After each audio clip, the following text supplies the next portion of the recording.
Now, that was the growth that we saw over 2019. Now, one thing that happened, obviously, in the first half of 2020, probably the most important thing that happened globally was the COVID pandemic.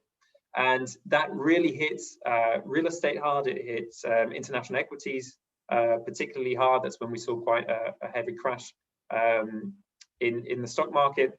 However, during the first 6 months of 2020, the majority of real estate markets and in international cities, particularly those exposed to the F&B industry, particularly those exposed to tourism. I mean, cities like Sydney, LA, Lisbon, Dubai, Barcelona, those all saw heavy drops in the prices of their real estate. Now, on the other end of the spectrum, places like Berlin saw a 3.1% uptick. And that was predominantly centered around the fact that despite the COVID pandemic going on, you still have a heavy structural undersupply in the city. And that is really what's fundamentally fueling this price growth.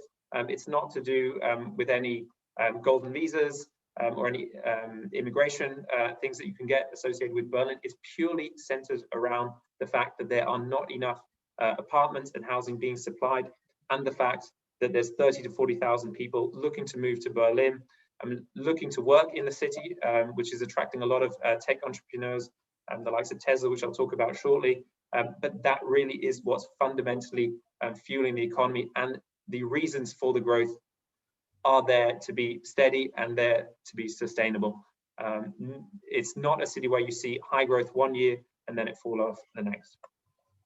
And that's really encapsulated in the fact that Savills recently released a report, and it showed the key cities over 2021 and what growth they expected to see in those cities. And Berlin, I'm happy to say, came in at second place, and they expected to grow by 6 to 7.9% over 2021.